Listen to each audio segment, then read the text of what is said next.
The warmth in my living room barely cut through the frost that had sunk into their skin. Ava's fingers clung to the ceramic mug like it was life itself, even though the cocoa had cooled. Jonah sat on the couch, knees pulled to his chest, trembling despite the thick quilt wrapped around him. I draped my old college hoodie over his shoulders. It dwarfed his tiny frame. His eyes darted around the room, never settling, like he was still waiting for someone to yell at him. Or worse, drag him back. Ava finally spoke after what felt like an eternity, her voice brittle and papery, like it would tear apart if she said the wrong thing. "We didn't mean to make trouble. We just got cold."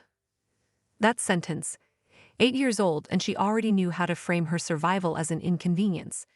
I crouched beside her, brushing damp hair away from her face. "You did nothing wrong," I whispered, but even as I said it, I felt like I was lying. Not to her, but to the part of myself that still wanted to believe Mike and Tina were just strict, just tired, just struggling parents, not monsters. She looked down at her legs, at the bruises along her shins. We waited till they fell asleep. Jonah was crying, so I had to cover his mouth. I didn't want him to wake them up. But I think he hurt his lip. That's when I noticed the dried blood crusted at the corner of Jonah's mouth. It wasn't an accident. He hadn't bitten it playing or fallen while running. Ava had silenced him for his own safety. I stood and walked into the kitchen, not because I needed anything, but because I had to get my back to them for a moment. I pressed my hands flat to the countertop and let my breath out in one long, shaking stream. My stomach had curled into itself, like it was trying to disappear. My brother, my own flesh and blood, had reduced his children to this. And Tina, with all her structure-built strength garbage, had gone along with it. When I came back, I knelt beside Jonah. His big brown eyes locked on mine. I didn't ask questions. I just said, "You're safe now." And for the first time since they'd arrived, he blinked slowly and leaned against me. I felt the full weight of his body, the trust, the exhaustion, the silent plea not to send him back. The fire crackled in the wood stove across the room. Its glow should have brought comfort, but instead it cast long shadows across the floor, like fingers stretching toward the door. I kept expecting headlights in the distance, a knock, a demand, but the night outside stayed still. The wind howled faintly through the pines, but no one came. And in that silence, I realized something horrible and undeniable. They hadn't lost the kids. They weren't looking for them. They'd locked them in a freezing garage, gone to bed, and let them vanish into the dark. The officers hadn't even finished their initial questioning when the crunch of tires on gravel signaled the arrival of Mike's truck. It pulled up like a storm cloud rolling in, loud, fast, angry. Tina was out of the passenger seat before the engine had fully cut, her boots slamming against the frozen ground, blonde hair wild, eyes already narrowed in battle. Mike followed slower, but with that same clenched jaw, puffed chest posture I remembered from childhood, the one he used when Dad was about to punish him, but he wanted the last word anyway. "Where the hell are my kids?" Tina's voice sliced through the quiet like broken glass. I stepped out onto the porch, shielding the doorway instinctively with my body, though the kids were safe inside. One of the officers moved beside me, Officer Lang. I think his name was, his presence calm but firm. Still, he didn't need to say anything. Tina's fury was loud enough for everyone. "You had no right to call anyone," she spat, jabbing her finger toward me. "They were fine. We knew exactly where they were." "Locked in your garage?" I asked, the words out before I could temper them. Mike's nostrils flared. "You don't get to judge us, Virginia. You have no kids. You don't know how hard it is to discipline when they act out." "Discipline?" Officer Lang interjected now, voice cold.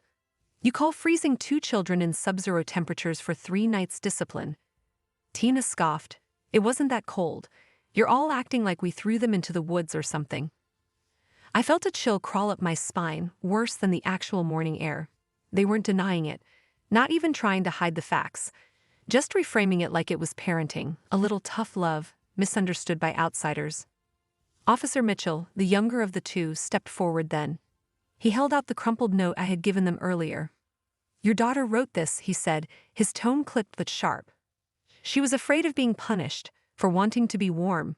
You don't find that concerning?" Tina's mouth opened, but for once, no words came. Mike stepped in instead.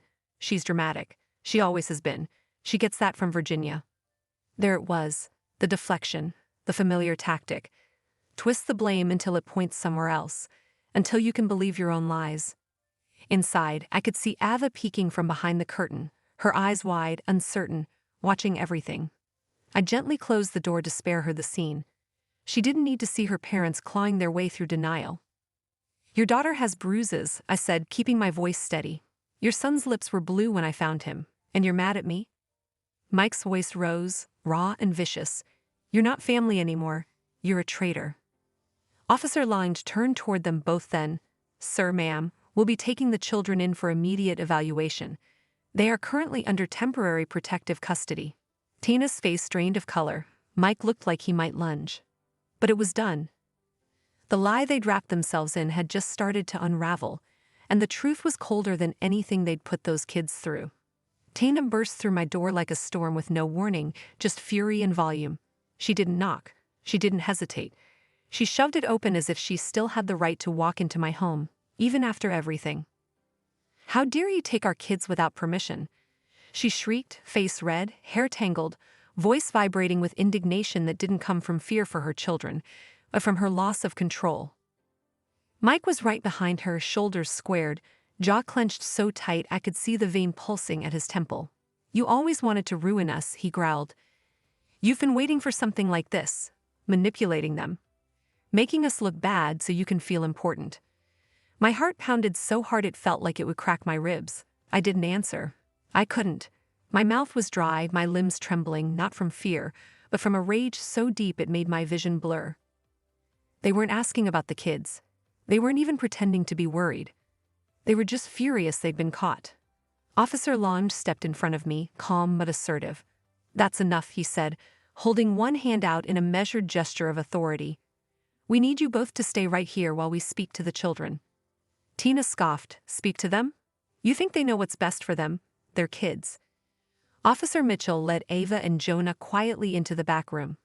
Jonah clutched the stuffed dog I'd given him earlier and looked over his shoulder, his eyes locked with mine, wide, unsure, and I gave him the smallest nod I could manage, trying to keep it together. I turned back to Tina, who was pacing like a caged animal, arms flailing as she ranted about overreaching and family loyalty. Mike stood beside her, breathing heavily, fists clenched at his sides, as if ready to explode. But their fire started to flicker the moment Officer Mitchell returned and exchanged a look with Lange. Then the sentence came, so even, so matter-of-fact, that it stunned the room into silence. Ma'am, sir, your children are being placed in protective custody effective immediately. Tina froze mid-word. Her mouth stayed open, soundless.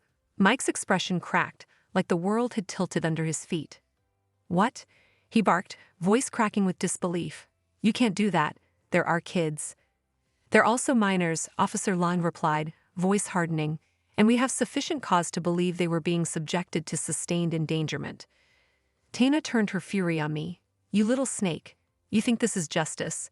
You think this makes you some kind of hero? You're just jealous. You've always been jealous of our life.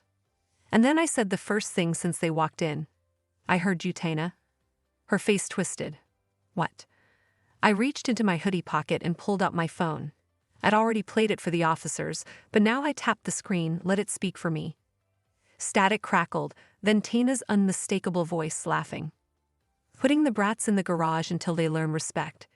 The silence that followed was suffocating. They knew. The officers knew. And now, finally, Mike and Tina knew there was no way out.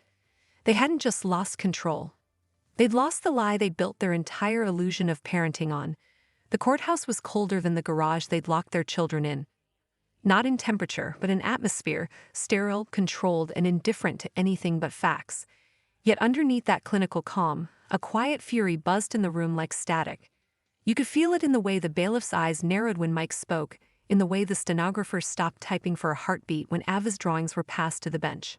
Weeks had passed since that night, weeks of gray mornings and late-night calls from caseworkers, of child psychologists, interviews, forms, and home inspections. I welcomed every bit of it. Every intrusion, every clipboard, every checklist. Because for the first time in their lives, Ava and Jonah were surrounded by people who believed them. And now we were here. Mike wore a navy blazer he hadn't ironed, still carrying himself like a man who believed he could intimidate the truth into submission. Tina was wrapped in an oversized scarf, The kind you wear not for fashion but for distraction, layers to hide behind. Her eyes darted constantly, as if one wrong glance might betray the rot behind her curated grief. Their lawyer tried to paint them as misunderstood. "They are not monsters, Your Honor," she said, tone syrupy but thin. "They are simply parents who made difficult decisions under stress, who resorted to tough love in an increasingly difficult world, and who have been vilified by a sister with personal grievances." That was my cue. I didn't stand with theatrics. I didn't raise my voice. I let the evidence speak. The voicemail, yes, but more powerful was what came next. The court clerk handed the judge a set of drawings, crumpled at the corners, torn from a child's sketch pad. Ava's handwriting looped in awkward, frightened letters. Her room was a concrete square with a circle in the corner labeled "He Bucket." The garage door loomed behind stick figures, one lying down, the other curled up. The sun outside had frowning eyes and jagged icicle rays. Underneath, she'd written, "Too cold to play." You could have heard a pin drop. The judge, a woman with iron-gray hair and a voice like crushed gravel, leaned back in her chair, tapping her pen once before speaking.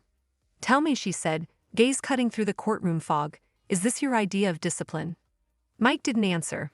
Tina opened her mouth, then closed it. The silence was louder than any confession. Finally, the judge turned her eyes to me. "Ms. Carter, would you be willing to assume temporary custody of Ava and Jonah?"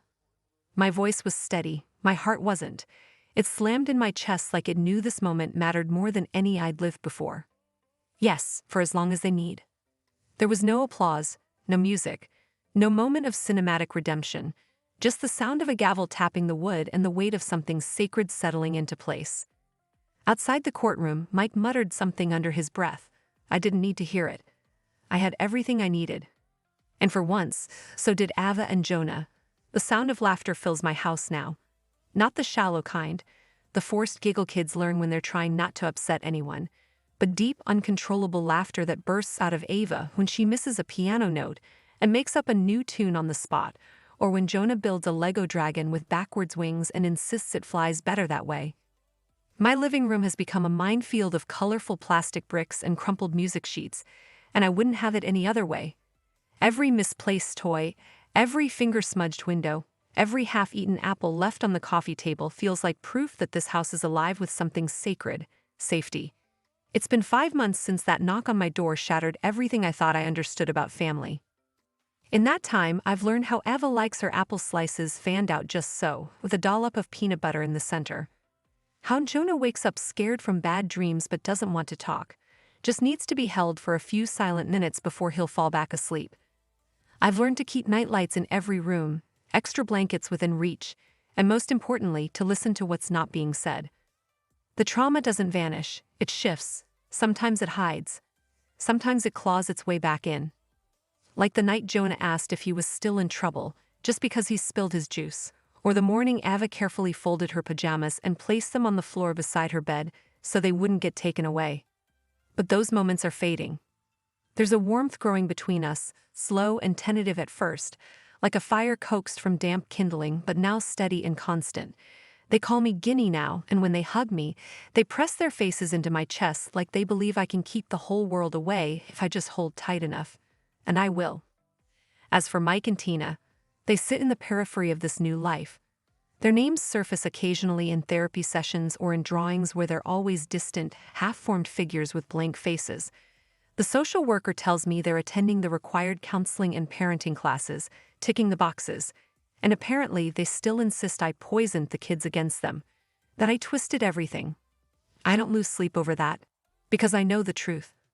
I know the difference between love and control, between discipline and cruelty. And I know that Ava and Jonah didn't run away from their parents that night.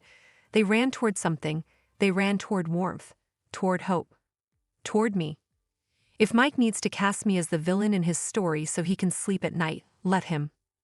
I'll bear that weight without apology. Because when the world turned its back on 2 shivering children in a frozen garage, I'd open my door.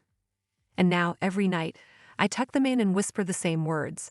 You're safe, you're home, and you are so, so loved. They believe me now. And that's enough.